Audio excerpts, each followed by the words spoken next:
राधे राधे, जय श्री कृष्णा। आप सभी को मेरे इस यूट्यूब चैनल पर हार्दिक स्वागत है, अभिनंदन है। मेरे दोस्तों, आज मैं फैट से संबंधित कुछ प्रश्नों को पूछ रही हूँ, तो आप इन प्रश्नों का मुझे जवाब दें। और मैंने फैट पर अच्छी तरह से आपको पढ़ाया है, समझाया है, क्लास लिया है।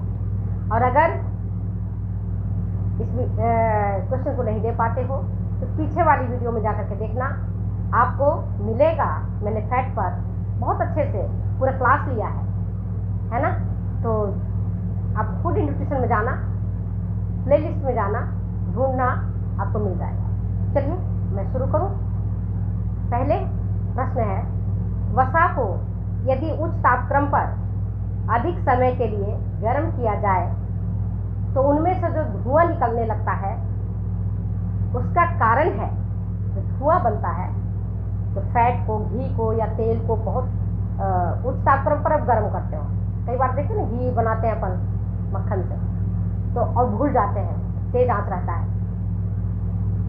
तो उसमें से धुआं छोड़ने लगता है। वो धुआं किसके कारण बनता है, वो प्रश्न में पूछेंगे। ऑप्शन मैं बता दूं, अमीनो अम्ल का बनना, फास्फोलिपिड का टूटना, तीसरा एक्रिलोन का बनना, और चौथा इनमें से कोई नहीं। बीच वन इसे करेक्ट है। सोच के बताओ।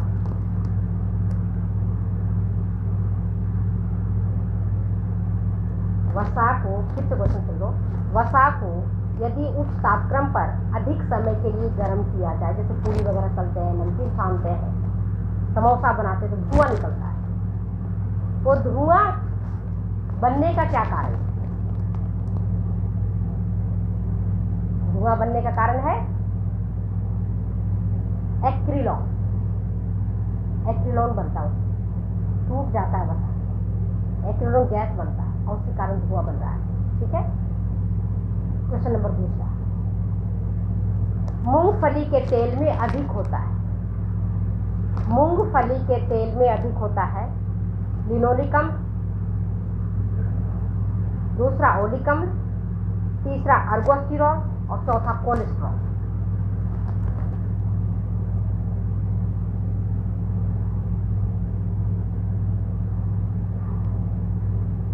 मूंगफली के तेल में क्या होता है सबसे ज्यादा? लिनोलिक अम्ल, ओलिक अम्ल, अर्गोस्टिरॉल या कोलेस्ट्रॉल? करेक्ट आंसर बताओ। करेक्ट आंसर इज ओलिक अम्ल। मूंगफली के तेल में ओलिक अम्ल की मात्रा अधिक होती है। समझ गए बात को? ओलिक अम्ल की मात्रा अधिक होती है। चलो नेक्स्ट क्वेश्चन सुनो। सरसों के तेल में अधिक होता है लिनोलिक अम्ल या ओलिक अम्ल या इलियोसिरिलिक अम्ल या उपरोक्त सभी?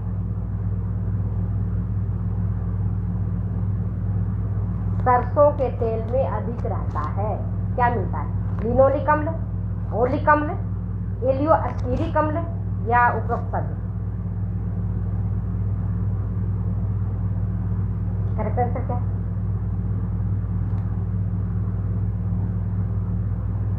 लिनोलिक अम्ल रहता है।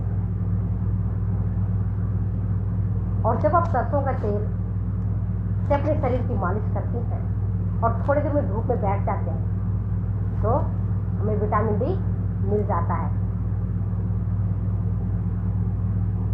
इसीलिए कहते हैं छोटे बच्चों को, या हमें स्वयं भी सर्दियों के मौसम में अपने शरीर में सरसों तेल की मालिश करके और फिर थोड़ी देर सुबह की जो धूप आती है उस धूप में बैठ जाना चाहिए, जिससे कि हमें मुफ्त में विटामिन डी मिल जाए।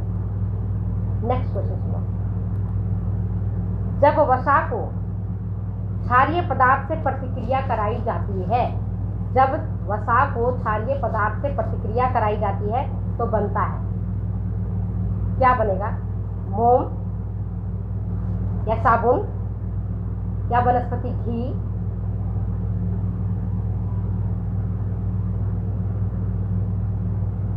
या डिटर्जेंट?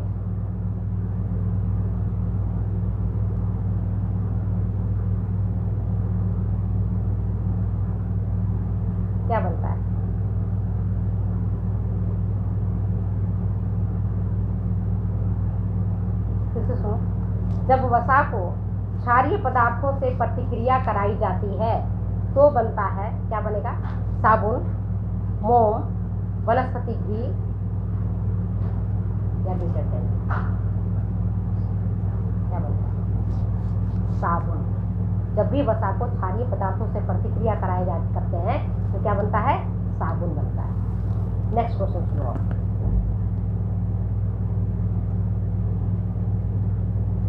मूंगफली, इसको मैं समझा देती हूँ। मूंगफली के तेल से हाइड्रोजिनेशन की अगर क्रिया कराते हैं, है ना, मूंगफली के तेल से अगर हाइड्रोजिनेशन की क्रिया कराते हैं तो बनता है वनस्पति घी, जिसको डालडा कहते हैं अपन, है ना, वनस्पति। और वसीय अम्लों, फैटी एसिड और मोनोहाइड्रिक एवं डाईहाइड्रिक अल्कोहल से बनने वाले जो एस्टर होते हैं उसको कहते हैं हम मोम। तीनों चीज समझ गए? मूंगफली के तेल से जब हम हाइड्रोजिनेशन की क्रिया करवाते हैं तो उससे जो पदार्थ बनता है वो कहलाता है वनस्पति घी, जिसको हम कहते हैं डालडा। और वसीय अम्लों और मोनोहाइड्रिक तथा डाईहाइड्रिक अल्कोहल से बनने वाले एस्टर को हम कहते हैं मोम। क्या कहते हैं उसको? हम मोम कहते हैं। समझ आगे बात को? चलिए नेक्स्ट क्वेश्चन पूछते हैं। 20 डिग्री सेंटीग्रेड पर जो संघनित होकर ठोस बन जाते हैं उसको हम क्या कहते हैं? वसा, तेल, मोम या इनमें से कोई नहीं। 20 डिग्री सेंटीग्रेड पर कंडेंस होकर के या संघनित होकर जब जो ठोस बन जाता है उसको कहते हैं हम, क्या कहते हैं? वसा या मोम या तेल, क्या कहते हैं? इसको हम वसा बोलते हैं। आप देखते हो, इसीलिए जाड़े के दिन में अक्सर आप देखोगे कि घी जम जाता है। वही घी अभी गर्मी का मौसम है तो वो पिघल करके तेल जैसा हो जाता है और सर्दी के मौसम में वो जम जाता है। सिमिलरली आप देखोगे एक नारियल का तेल, वह भी गर्मी के मौसम में पिघला हुआ रहेगा और सर्दी के मौसम में जम जाता है। चलिए नेक्स्ट क्वेश्चन पूछते हैं। रक्त वाहिनियों को अर्धपारगम्य बनाता है। कौन बनाता है अर्धपारगम्य? ये बताओ, है ना। रक्त वाहिनियों को अर्धपारगम्य बनाता है लिनोलिक अम्ल, एराकिडोनिक अम्ल या ब्यूटारिक अम्ल या इनमें से कोई नहीं। Which one is the correct answer? हमारी जो रक्त वाहिनियां हैं, ब्लड वेसल्स है, उनको अर्धपारगम्य कौन बनाता है? लिनोलिक अम्ल, एराकिडोनिक अम्ल या ब्यूटारिक अम्ल या इनमें से कोई नहीं। करेक्ट आंसर क्या है? लिनोलिक अम्ल। और ये इसीलिए अभी मैंने आपको बताया कि हम सरसों के तेल से अपनी बॉडी को मालिश करते हैं। लिनोलिक अम्ल ही ऐसा है जो हमारे रक्त वाहिनियों को अर्धपारगम्य, सेमी परमिएबल बनाता है। अब देखो नेक्स्ट क्वेश्चन पूछ रही हूँ। कोलेस्ट्रॉल उपस्थित रहता है किसमें? अंडा के पीला भाग में या घी में, दूध में,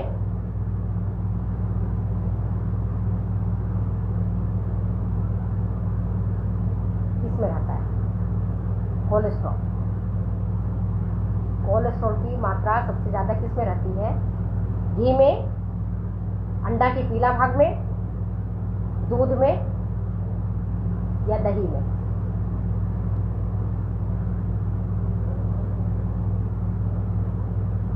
कोलेस्ट्रॉल की सबसे अधिक मात्रा रहती है अंडे के पीले वाले भाग में और घी में। इसीलिए कहते हैं ना कि जिस व्यक्ति को हार्ट डिजीज हो जाता है, हृदय रोग वाली प्रॉब्लम हो जाती है, उसे कहते हैं कम से कम मात्रा में घी उन्हें देना चाहिए खाने के लिए। और खाते समय रूखी रोटी देते हैं उनको खाने के लिए, रूखी रोटी। समझ गए? नेक्स्ट क्वेश्चन देखो। 20 डिग्री सेंटीग्रेड पर वसा ठोस हो जाता है क्योंकि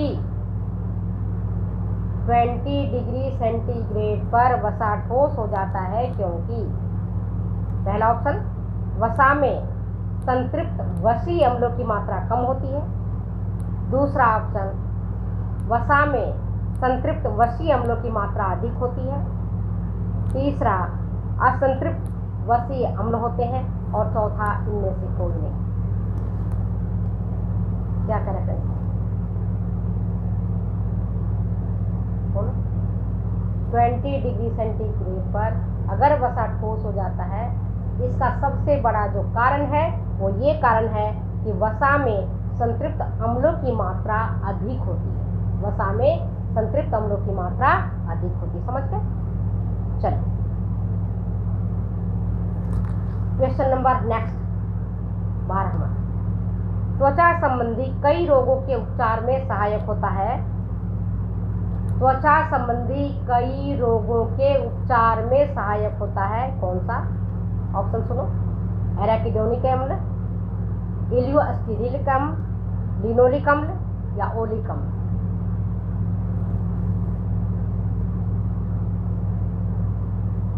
त्वचा संबंधी कई रोगों के उपचार में सहायक होता है एराकिडोनिक अम्ल, इलियोस्टीरिक अम्ल, लिनोलिक अम्ल या ओलिक अम्ल।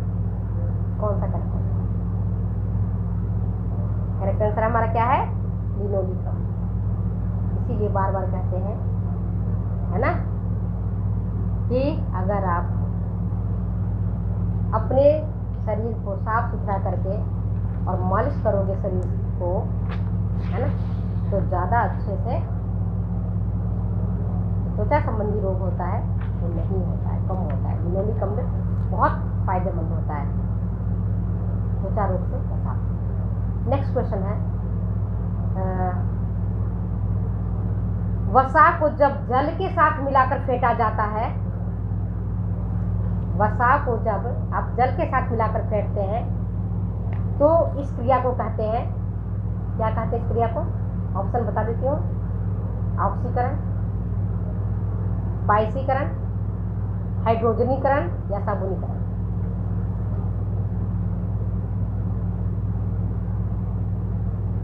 करेक्ट आंसर क्या है बता? वसा को जब कभी भी आप जल के साथ मिलाकर फेंटते हैं तो इस क्रिया को कहते हैं इमल्सिफिकेशन, बाइसीकरण। और ये क्रिया आपके स्टोमैक में होता है। वसा जब टूटता है ना, तो इमल्सिफिकेशन की क्रिया होती है। वसा को जब हम पानी के साथ फेंटते हैं तो वह क्रिया इमल्सिफिकेशन कहलाती है, बाइसीकरण कहलाती है। ठीक है। और वायु से जब वसा का रिएक्शन होता है कभी भी, तो वह क्रिया ऑक्सीकरण कहलाती है। इसी कारण आप लंबे समय तक अगर घी या तेल को ऐसे छोड़ दो तो आप देखोगे उनमें से कुछ सड़ान जैसी बदबू आने लगती है, गंदा नहीं लगता है, खराब होता है। और हाइड्रोजनेशन की क्रिया में पहले भी बताया था, असंतृप्त वसीय अम्लों में हाइड्रोजन को प्रविष्ट कराया जाता है और कार्बन के अणुओं को संतृप्त किया जाता है। कार्बन के अणु को असंतृप्त वसीय अम्ल है, उसमें हाइड्रोजन प्रवेश कराया जाता है और प्रवेश कराने से जो असंतृप्त वसा है वो संतृप्त बन जाता है ना, जिसके कारण वे द्रव अवस्था से ठोस अवस्था में बन जाते हैं। और यही होता है जब मूंगफली के तेल में हम हाइड्रोजनेशन की क्रिया कराते हैं तो बनता है डालडा, जिसको हम कहते हैं वनस्पति घी, हाइड्रोजनेशन की क्रिया के कारण। चलिए नेक्स्ट क्वेश्चन हम पूछते हैं आपको। त्वचा रूखी, खुरदरी, बेजान दिखने लगती है, कब दिखती है? जब आहार में पहला अमीनो अम्ल की कमी होती है, एराकिडोनिक अम्ल की कमी होती है, या लिनोलिक अम्ल की कमी होती है, या इनमें से कोई नहीं। करेक्ट आंसर क्या है बताओ? त्वचा रूखी, सूखी एवं बेजान तब दिखती है जब हमारे आहार में लिनोलिक अम्ल की कमी होती है। जब हमारे आहार में लिनोलिक अम्ल की कमी होती है। पहले वाले क्वेश्चंस में मैंने इसी बात को पूछा था कि त्वचा संबंधी रोगों को ठीक करने के लिए कौन सी अम्ल की ज्यादा जरूरत होती है? तो होता है लिनोलिक अम्ल। और लास्ट क्वेश्चन, लौंग एवं इलायची में, जब भी भोजन में लौंग और इलायची का हम प्रयोग करते हैं तो भोजन स्वादिष्ट बनता है, उसमें विशेष प्रकार की खुशबू आ जाती है, जिसका कारण है, फिर से सुनो, लौंग और इलायची में के प्रयोग से भोजन स्वादिष्ट बनता है क्योंकि उसमें होता है अर्गोस्टिरॉल, फास्फोलिपिड, ग्लाइकोलिपिड या वाष्पशील तेल। क्या करेक्ट आंसर है? द करेक्ट आंसर इज वाष्पशील तेल, वोलाटाइल आयन, ये इसका करेक्ट आंसर है। तब तक मुझे दो जाने की इजाजत। बाय बाय, फिर मिलते हैं अगले वीडियो में अगले एपिसोड के साथ। और इन प्रश्नों का आप ध्यान से देखना, ध्यान से पढ़ना, ठीक है? ओके।